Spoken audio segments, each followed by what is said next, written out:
Hey, I'm Amanda Gary, and the passage that I'm going to be using for my close reading is Ruby Bridges' Girl of Courage. This text is a 810 Lexile level, which is considered to be the late second grade, early third grade reading level. The text that I'm going to be using is going to be used for multiple purposes. One is that it helps to give my students a better understanding of character traits. And so as we're reading this passage, we have already been focusing on the inside and outside characteristics of characters in text. And this past week, we've been focusing on what the character feels, what they do, and what they say in order to express different traits that character has that make it meaningful to the events that the author wants us to understand about the text. And so this is a great text for my students to really use, even though it is nonfiction.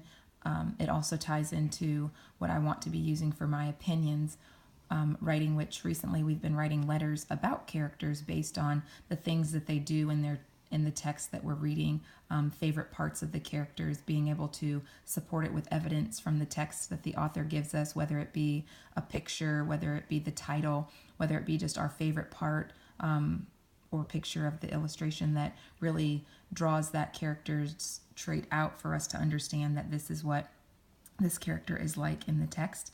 And the other reason why is because it is February, which we celebrate Black History Month. And I really think that this text, because it is a young child, really is relatable to your students at this age, to let them really get an insight of what our history is of African Americans in the U.S., more specifically in the South, because there is so much rich history of African American and segregation and racism, even in North Carolina. So with this text, when I present it to my students, I would have it in my small group reading setting, and I would use this specific text. I will be using this specific text this week with my 2 higher guided reading groups, since this passage was available in this Lexile level along with a little bit higher Lexile level as well. And so as I'm introducing the text to them, I want to reiterate that, this is an informational text, so the purpose of the author giving us this text to read is to inform us. And when they're reading it, I want them to go ahead and read it the first time around, just to see if they can figure out, what's the author's purpose of the title, because there aren't text features except for one photograph of Ruby and then the bold title, which is the author telling us that this girl has courage, but what evidence from this text can we use to support that Ruby Bridges is indeed a courageous girl? And so as we read through the text, I would want them to make sure that they are, for one, reading it, and then when they reread it, that they're circling words that they think might tie to the title of this passage, that they are underlining words that they think fit into a time period with what we've been learning about for African American History Month, with the segregation and the separation between races and unequal rights for everybody, and seeing if they can use the vocabulary that we have studied to tie it to why Ruby was so courageous. So the part in the text that I really want to emphasize for my students is where it goes down to here, where it talks about in the paragraph prior to this that Ruby Bridges was an African American girl who stood up for all Black children. And when it says that she stands up for them, when you stand up for somebody, you have courage and you're brave. And so I'd really want them to understand that when you stand tall for something, you have courage. And usually that means that you're trying to stand up for something, especially when it put an emphasis for all Black children. And so I'd want them to continue reading to figure out what exactly was she standing up for that was so important that even the President of the United States, President Eisenhower, had to have special police, this U.S. Marshal, go ahead and escort her to school every day just for her safety. It kind of lets them know right there that this was a very tense and harsh environment that Ruby was placed in, but because she had courage to stand up for what she believed in, she was going to make a difference, and they saw that, and that was intimidating for them.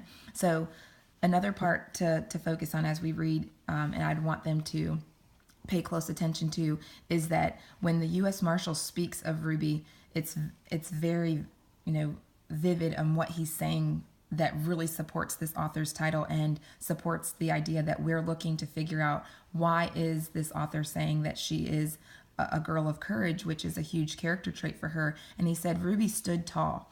One of the U.S. Marshals who escorted her, a man named Charles Burks, described the first day. He said, "She showed a lot of courage. She never cried. She didn't whimper. She just marched along like a little soldier." And we're all very, very proud of her.